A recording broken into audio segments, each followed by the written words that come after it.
আসসালামু আলাইকুম। আশা করি সবাই ভালো আছেন। ইটস মি আশরাফুল ইসলাম লালন।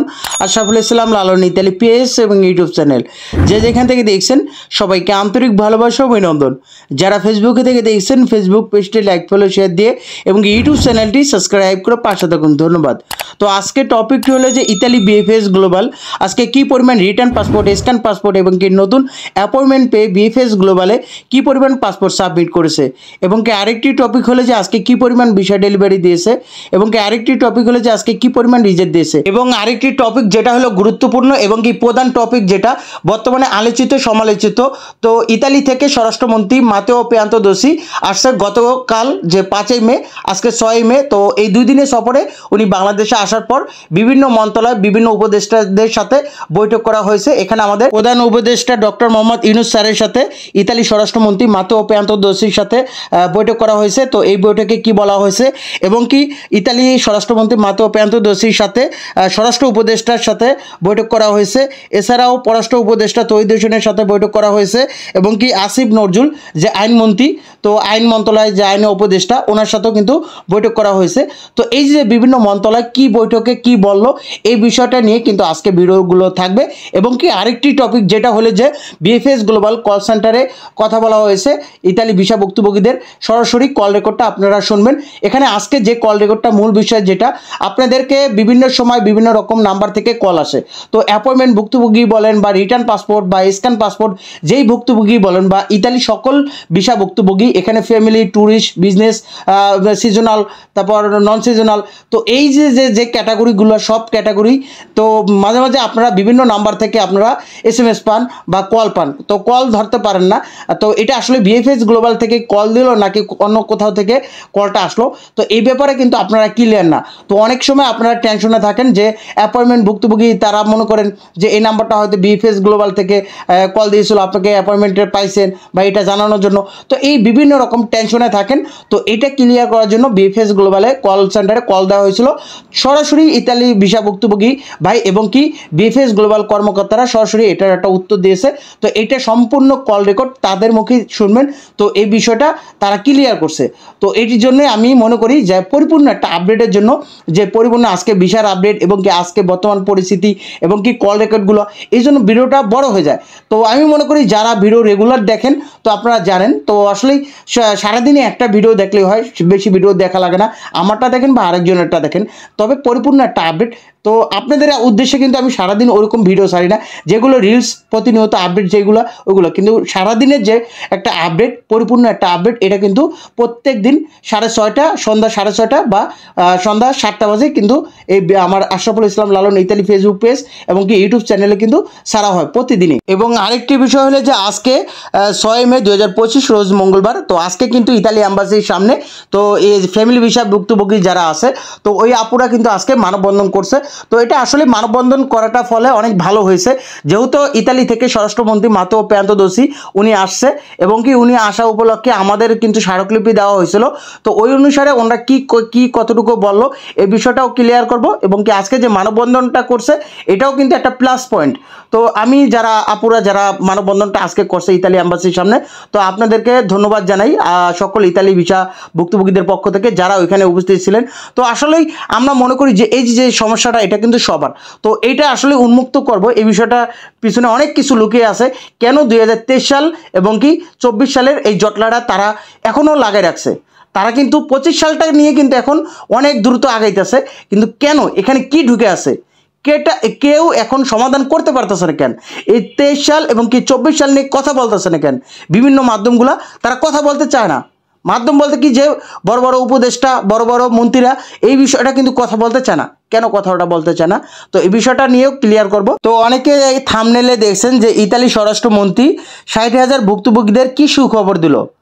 তো আসলে ইতালি স্বরাষ্ট্রমন্ত্রী মাতেও পিয়ান্তোদোসি উনি বাংলাদেশে আসছে।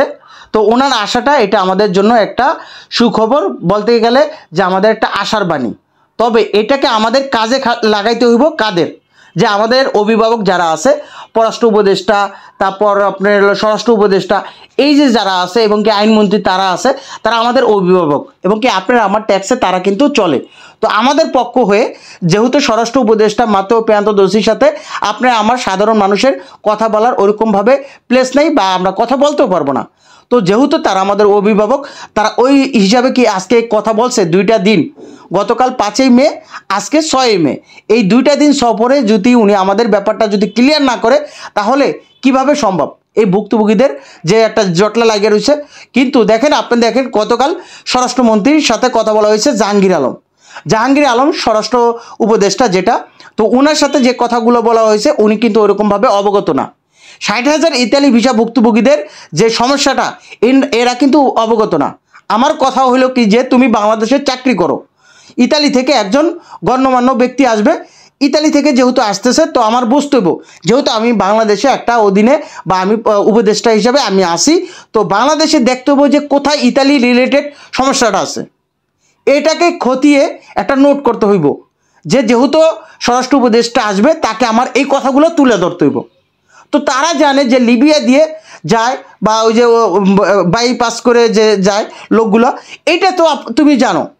এছাড়াও যারা বৈধভাবে যাইতেছে তাদের কোনো সমস্যা আছে নাকি এ ব্যাপারে কিন্তু তোমার অবগত বা তুমি এটা তোমার কার্যালয় হিসাবে তুমি কিন্তু জানা উচিত। এটা কিন্তু সে ওইভাবে জানোও নাই বা সে তার মতোই কথা বলছে, ওই সৌদি বলে বা বিভিন্ন ধানাই পানাই করে কিচ্ছা কাহিনী স্বরাষ্ট্র উপদেষ্টা কিন্তু এটা পার করে দিয়েছে।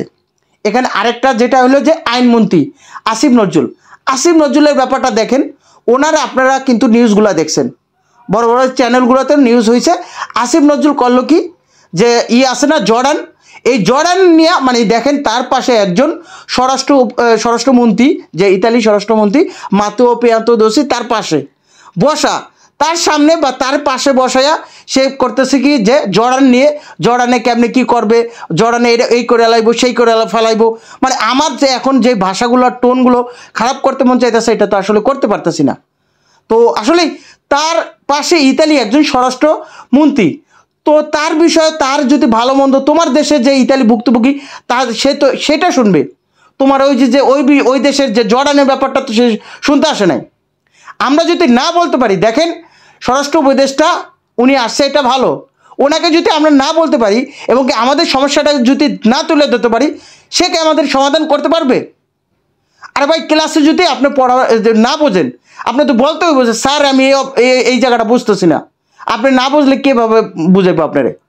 তো আমাদের কি সমস্যাটা এটা কিন্তু তুলে ধরে না, এটা স্বাভাবিক সমস্যা যেটা ওই যে আপনার যে লিবিয়া দিয়ে লোক যায় ওইটা আসলে ভাই বৈধভাবে যে লোকগুলো যাইতেছে এটা যে তারা জানে না যে বৈধভাবে যে 2020 সালের পর থেকে যে লোকগুলা যাইতেছে তো তাদের এখন সমস্যাটা হইতেছে, এই বিষয়টা তাদের অবগত থাকা উচিত না? অবশ্যই এটা তারা করে নাই, মানে আসিফ নজরুল স্যার এই বিষয়টা কিন্তু তারা ওইটা ক্লিয়ার করে নাই, তারা নতুন করে আরে ভাই 2023 সাল 22 সাল 23 সাল এবং কি 24 সাল যারা ভুক্তভোগী আছে তাদের বিষয়টা খেয়াল করেই না, তারা নতুন করে আবারও কর্মী নিবে, মানে কিভাবে যারা দালাল আছে তাদের কিন্তু ব্যবসা ওইটাই আছে। এই যে ইন্ডিয়ার এজেন্টগুলা, এটা আসিফ নজরুল স্যার ওনাকে এখন কিন্তু ছাত্র সমাজ দেখতে পারে না। দেখেন আমরা ছাত্র, আমরা কিন্তু ওনাকেই বসাইছি, আমাদেরই কিন্তু এখন দুঃখের বিষয় লাগে, দুঃখে কষ্ট লাগে যে ওনার মতো একজন লোক কি মানে কোনো রকম যে কূটনীতিক, এটা তো একটা কিচ্ছা কাহিনী না যে আমি কথা বলতেছি আমার কথা স্বাভাবিক, আমি ভিডিওগুলো দেখেন আপনাদের একটা মানে একটা আপডেট দিই, এটা যখন আমি উপরে একটা লেভেলে চলে যাবো, একটা উপদেষ্টার লেভেলে চলে যায় তখন কিন্তু আমার একটা কথা বললে ভাইবা বলতে হবো, আমার ওই যোগ্যতাটা থাকতে হবো, কীভাবে কূটনীতিকভাবে আমার যে একটা সমস্যাটা সমাধান করতে হবো, ওনারা ওইভাবে একটা সমাধান চায় না বা আমাদের সমস্যা এটা বলে নাই। এবার আসি তৌহিদ হোসেন, যেহেতু আমাদের পররাষ্ট্র উপদেষ্টা তৌহিদ হোসেন, উনি কিন্তু আমাদের প্রথম থেকে এই পর্যন্ত সব খবর মানে ভালো মন্দ প্রত্যেকটা স্টেপে জানে এবং কি উনি কিন্তু আমাদের একবারে মানে তলানিতে নামাই দিছিল যে টাকার কথা বইলা, তো উনার কাছে আমাদের কিন্তু স্মারকলিপি দেওয়া হয়েছে। দেখেন উনি কিন্তু আমাদের ব্যাপারটা উনি 4 নম্বর একটা টপিক ওনাদের যে ওয়েবসাইটে দেখছি যে 4 নম্বর টপিকে আমাদের কোনো রকম যা এইটা আমাদের ফার্স্টে থাকার কথা। আরে ভাই এখানে তো নাটক করার কিছু না, তুমি ইতালি রিলেটেড, তুমি যেহেতু পররাষ্ট্র উপদেষ্টা তোমার এটা প্রবাসী নিয়ে তোমার কাজ, আমার কথা বুঝছেন? দেখেন, আমি হয়তো বলবেন যে এই কথাগুলো তুমি বলো কেন। একজন লোক এই বিভিন্ন মন্ত্রণালয় বিভিন্ন রকম বিভিন্ন কাজ, প্রবাসী মন্ত্রণালয় যে যারা প্রবাসী নিয়ে কাজ করবে এটাই তো স্বাভাবিক, পরিবেশ মন্ত্রণালয় পরিবেশ নিয়ে কাজ করবে এটাই স্বাভাবিক। যেহেতু প্রবাসী মন্ত্রণালয় তোমরা আসো, পররাষ্ট্র উপদেষ্টা, তো এই দেশের এখন আমার কথা হলো তিনি নোট করবে যে বাংলাদেশে যেহেতু ইতালি থেকে একজন লোক আসবে বা পার্সন আসবে, তো তাকে আমার যেহেতু ইতালি আমি যে ভুক্তভোগী যারা আছে তাদের বিষয়টাই তুলে ধরবো। যেহেতু তোমার তাদের ট্যাক্সের টাকায় তুমি চলো, এখানে তো সৌদির কোনো স্বরাষ্ট্রমন্ত্রী আসে না, সৌদির বিষয়টা না। এখন তুমি ইতালি দেখবা, ইতালি যেহেতু স্বরাষ্ট্রমন্ত্রী আসছে, তুমি তারকে ইতালি রিলেটেড সমস্যা যতগুলো আছে সেগুলো বলবা, ওইভাবে কিন্তু বলে নাই। তো এখানে আবার আরেকটা বিষয়, এখন আমি তাদের বিষয়গুলো বললাম, এখন আমাদের জাতীয় চ্যানেলগুলোর ব্যাপারে আমি বলি। এই জাতীয় চ্যানেলগুলোতে আমরা বিভিন্ন রকম পেজ বিজ্ঞপ্তি দিয়ে আসছি সেই 22শে এপ্রিল মানববন্ধন থেকে, 2024 সালে 22শে এপ্রিল মানববন্ধন, তারও আগে থেকে 2023 সাল থেকে। তো তারা কিন্তু আমাদের বিষয়টা অবগত। এখন আমাদের কথা হলে কি কোনটা জানেন, সাংবাদিকরা একটা প্রশ্ন করে নাই এই 60,000 ভুক্তভোগী নিয়ে একটা প্রশ্ন। দেখেন, আমার মতো সাধারণ মানুষ ওইখানে যাওয়া পসিবল না, তো সাংবাদিকরা যেহেতু যায় ওইখানে তারা একটা প্রশ্ন করতে পারে না যে 60,000 ভুক্তভোগী এখনও কিন্তু অপেক্ষা আছে একটা সমাধানের, তাদের জন্য কি একটা সমাধান করেন, এই বিষয়টা তারা বলতে পারে না। কিন্তু তারা হেডলাইনের বেলা এইটা দেয়। দেখেন, এই 5 তারিখ গতকাল যে ছিল, এই 5 তারিখ সারাটা দিন প্রত্যেকটা চ্যানেলে দেখছি যে ভাগ্য বদলের দিন, ইতালি 60,000 ভুক্তভোগীদের ভাগ্য বদলের দিন। তো 60,000 ভুক্তভোগীদের ভাগ্য বদলের দিন তোমরা একটা প্রশ্ন করছো? আজকেও দেখি হেডলাইনে দেখি ইতালি ভুক্তভোগীদের দ্রুত সমাধান। আর ভাই একটা প্রশ্ন করছো, মানে তারা জানে আমরা ভুক্তভোগী আছি না, 60,000 ভুক্তভোগী, আমরা এইটা লেখলে আমরা এই ভিডিওটা দেখব, কিন্তু তারা প্রশ্ন কর, তোরা এই বিষয়টা প্রশ্ন কর, তারপর উত্তরটা যে দে ওই অনুসারে তোরা একটা হেডলাইন দে। আমার কথাগুলো হয়তো আপনাদের খারাপ লাগতে পারে। দেখুন, এই যে আজকে পুরাটা 2টা দিনের যে কষ্টের কথাগুলো, যেহেতু আপনাদের যে 60,000 ভুক্তভোগী বিভিন্ন মানুষের সাথে বিভিন্ন রকম কথা বলা হয় এবং কি আপনারা অনেকে কমেন্ট করেন, আপনাদের কমেন্টগুলো অনেক সময় রিপ্লাই দিতে পারি না, এটার জন্য আমি সরি, কিন্তু আপনাদের কমেন্টগুলো আমার দেখা হয়। তবে এই সকল বিষয়ের পিছনে বিভিন্ন মন্ত্রণালয় এবং কি বিভিন্ন উপদেষ্টারা কথা বলতে চায় না কেন, এবং কি ইতালি থেকে এমপি মন্ত্রীরাও কিন্তু কথা বলতে চায় না 2023 সাল এবং কি 24 সাল। এটার পিছনে মূল কারণ আপনারা জানেন যে বেশ কিছুদিন আগে যে ইতালি একজন এমপি জর্জিয়া মেলোনির ক্ষমতাসীন দলের যে আন্দ্রেয়া দি জুসেপ, তো উনি একজন এমপি, ইতালির এমপি, তো ওনাকে একটা অফার করেছিল যে নজরুল করে নাম, আমাদের বাংলাদেশি এক ভাই নজরুল, তাকে ভাই বলাটাও এখন আমার পাপ হয়ে যাবে। এই এমপি আন্দ্রেয়া দি জুসেপকে এই নজরুল কিন্তু অফার করেছিল বিশাল অঙ্কের টাকা, যাতে এই ক্লিয়ারগুলো দিয়ে দেয়, যে যারা ফেক কাগজগুলো আছে তাদের বিষয়গুলো ক্লিয়ার দিয়ে দেয়। তবে যারা অরিজিনাল, তো তাদেরগুলো কিন্তু এই যে তাদের কারণে কিন্তু ভিসা পাইতে লেট হয়েছে। তো এর পিছনে দেখেন, ইতালি থেকে বর্তমানে যে নলস্তাগুলো আছে সবার নলস্তাই কিন্তু অরিজিনাল। কারণ দেখেন, বর্তমানে যারা রিজেক্ট হইতেছে একটা কারণেই যে রেবোকাতো, মানে মালিক প্রত্যাহার করতেছে, তো কপি নলস্তার জন্য এখন আর রিজেক্ট হয় না। তো এই যে অরিজিনাল নলস্তাগুলো বের হয়েছিল, তো এই অরিজিনাল নলস্তারা তারাই কিন্তু দিয়েছিল, তো তারা দেওয়ার পর বর্তমানে তারা কিন্তু ভিসা দিতেছে না। তো এইটার পিছনে বড় বড় নেতাগুলো ইতালিতে, মানে ইতালি সরকারি যে নেতাগুলো আছে, এমপিগুলো আছে, তো তাদেরও কিন্তু মধ্যে ঘাপলা আছে। এই কারণে তারা কিন্তু এটাকে হাইলাইট করে না, এই বিষয়ে কথা বলে না। তবে আমাদের বাংলাদেশেও বলে না, কারণ এই যে 2টা দেশের ভাবমূর্তি নষ্ট হইতে পারে এরকম চিন্তা ভাবনা করে কিন্তু তারা এই 60,000 ভুক্তভোগী নিয়ে ওরকমভাবে কথা বলতে আমরা দেখি না।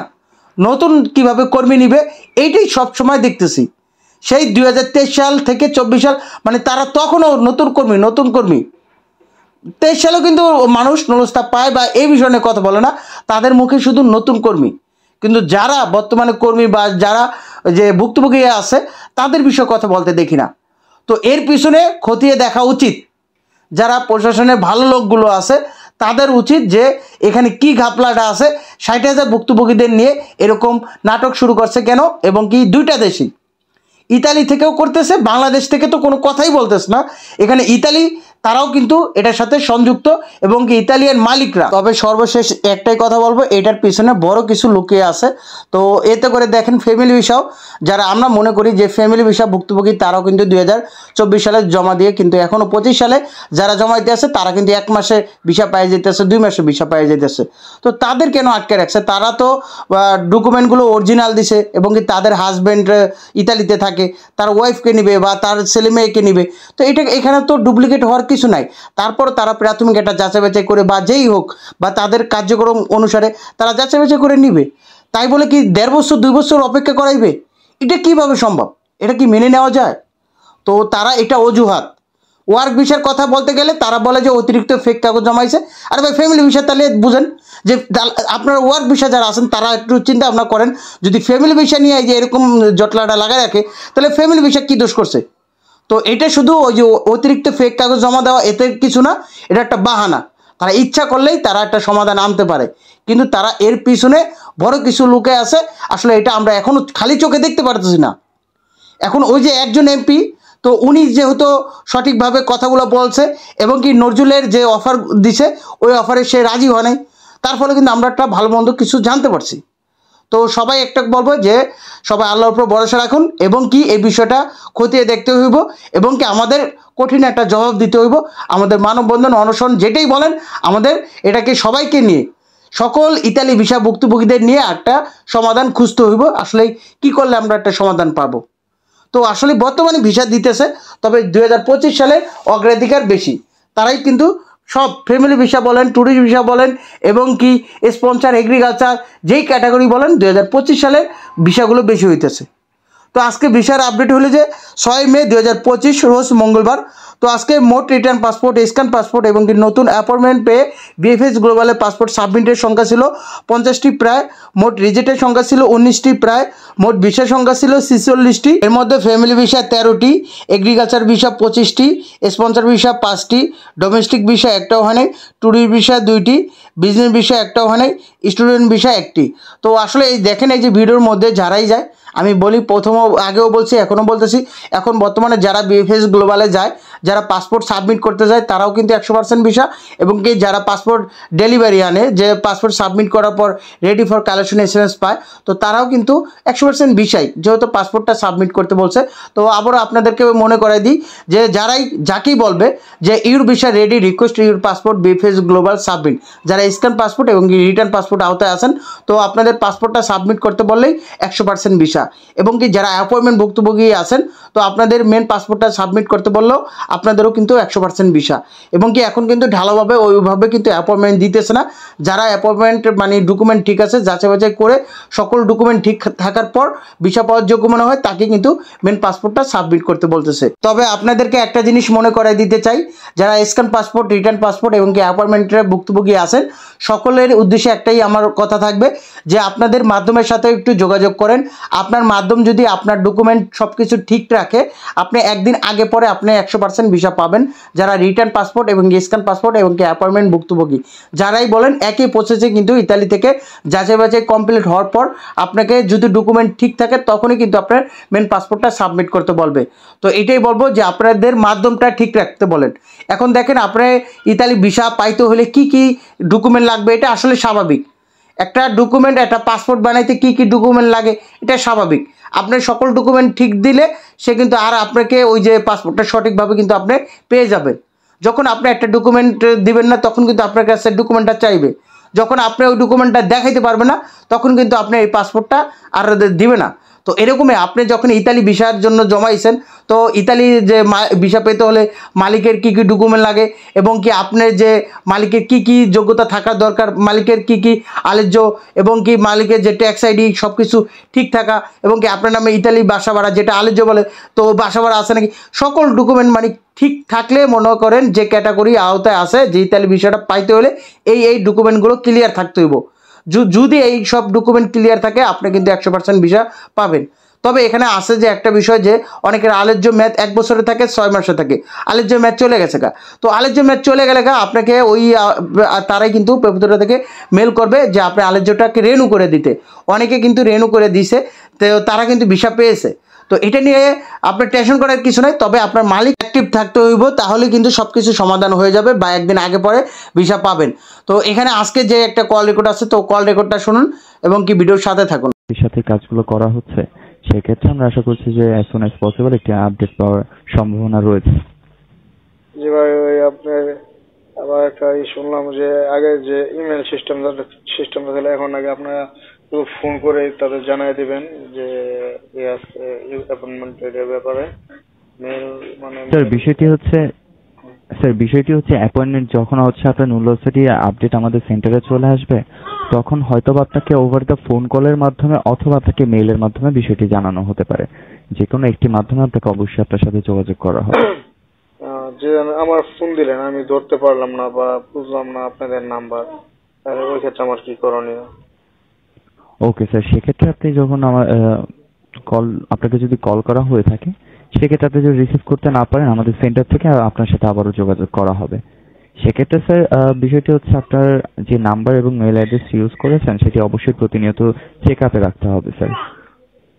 যেমন মনে করেন আমার কল দিয়ে অ্যাপয়েন্টমেন্ট দিলেন, আমি আপনাদের ওখানে গেলাম, তাহলে আমি মানে আপনাদের কি দেখায় মানে এটাই নিব, মানে যাবো ভাই? স্যার আপনার যে বিষয়টি হচ্ছে আমাদের সেন্টার থেকে তো আপনাকে কল করা হবে, আমাদের সেন্টারে আপনার আপডেটটি থাকবে। সেক্ষেত্রে আপনি যখন সাবমিশনের জন্য যাবেন, আপনি বিষয়টি আমাদের সেন্টারে অবগত করলেই হয়ে যাচ্ছে।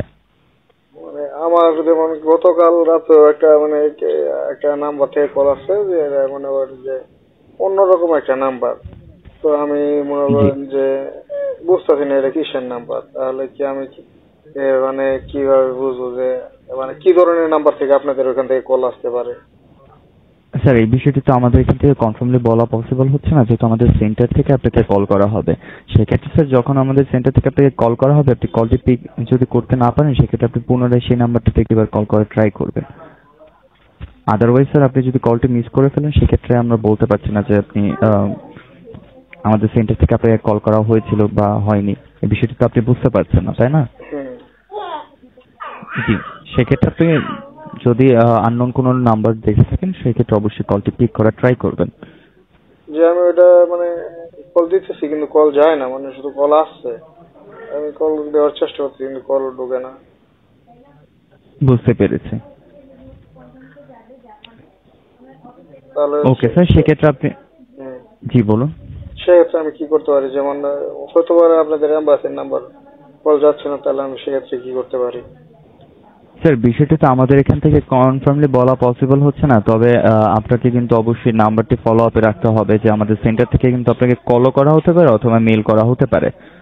সেক্ষেত্রে যেহেতু আপনাকে যদি কল করা হয়ে থাকে বা আপনি কলটি রিসিভ করতে না পারেন, সেক্ষেত্রে তো আমাদের এখান থেকে বিষয়টি বলা পসিবল হচ্ছে না। জি ভাই, তাহলে এটা আপনাদের একটু যেহেতু কল সিস্টেম আপনারা চালু করছেন, তাহলে আপনাদের একটা এই সম্পর্কে একটা ধারণা নেওয়া দরকার যে আমরা মানে আমাদের এখানে কল আসলো, নামাজ আছি বা ওয়াশরুমে আছি, কলটা ধরতে পারলাম না, তাহলে কি ধরনের নাম্বার থেকে আমরা কল আসছে, মানে আপনারা একটু জানেন যে কি ধরনের নাম্বার থেকে কল যাইতে পারে, তাহলে আমরা হয়তো একটা বুঝে নিতে পারবো। বুঝতে পেরেছি স্যার, আমাকে কাইন্ডলি একটি মিনিট সময় দিবেন, বিষয়টি চেক করছি একটিবার। ওকে স্যার, সময় দিয়ে সহযোগিতা করার জন্য অসংখ্য ধন্যবাদ স্যার। কি আমাকে শুনতে পাচ্ছেন? জি ভাই বলুন। ওকে স্যার, সেক্ষেত্রে আপনি যদি কলটি রিসিভ করতে না পারেন, সেক্ষেত্রে আপনাকে কিন্তু আমাদের সেন্টার থেকে আপনার সাথে যোগাযোগ করা হবে। আপনি ওয়েট করবেন কাইন্ডলি, যদি আপনাকে আমাদের সেন্টার থেকে আর কি কল করা হয়ে থাকে।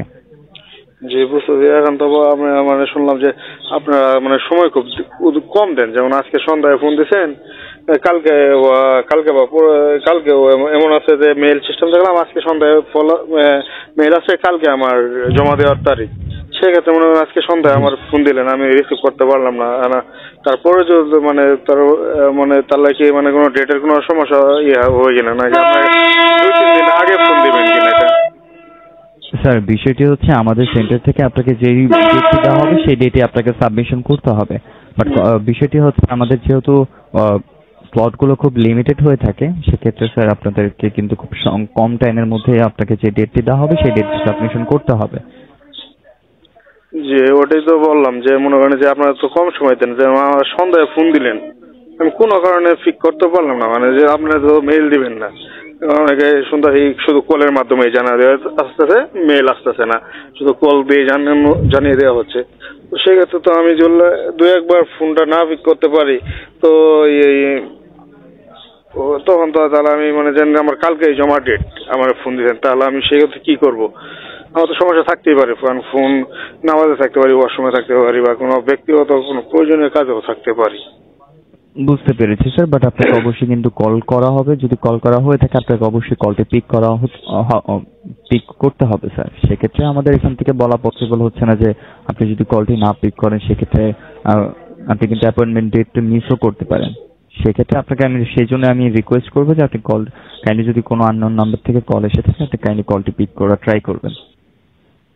তাহলে যে মনে করেন যে তাহলে যদি আমি মিস করি তারপর আমি হয়ে যাই, তাহলে সেক্ষেত্রে কি কোনো করণীয় আছে? জি না স্যার, সেক্ষেত্রে যদি আপনি কোনোভাবে অ্যাপয়েন্টমেন্ট ডেটটি মিস করে ফেলেন আপনাকে পুনরায় কিন্তু মেল করতে হবে অ্যাপয়েন্টমেন্টের জন্য। তো এটা আরো ঝামেলার সিস্টেম করে ফেলালেন। এক মেল আছে, মেল দেখ নিশ্চিত থাকতেই, কারণ কল মেল আসলে না 1 ঘন্টা 2 ঘন্টা পরে চেক দিলেও পাওয়া যেত, না কল শুধু দেবেন কল, সেক্ষেত্রে তো একটু ঝামেলাই। আর আপনারা এরকম কোনো নির্দিষ্ট কোনো নাম্বারও দিচ্ছেন না যে এটা এই নাম্বার থেকে কল আসলে এটা এম্বাসির এই নাম্বার, যে আমরা কল আসলে একটা মানে না ধরতে পারলেও নিশ্চিত হতাম যে এটা এম্বাসি থেকে ফোন আসছে। আপনাদের একটু যদি শুধু কল দিয়ে জানাই দেওয়া হয় তাহলে আপনার নাম্বারগুলো একটু নিশ্চিত করে দেওয়া দরকার যে এই নাম্বারগুলো থেকেই কল যাবে, এরকম একটা কিছু।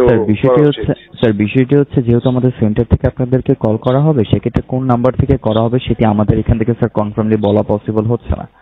দুঃখিত স্যার বিষয়টির জন্য। তো এটা করা তো উচিত স্যার, যেহেতু আপনারা মেইল করবেন না শুধু ফোন দিয়ে জানাই দিবেন, তাহলে আমরা একটু মানে নিশ্চিত হতে পারতাম যে এটা এম্বাসি থেকে ফোন আসবে, মানে এরকম ধরনের নাম্বার থেকে, বা আপনাদের নাম্বারের একটা কোড থাকবে যে প্রথম কোডটা এই থাকবে, এরকম আপাতত কোডটা জানাই দেওয়া উচিত।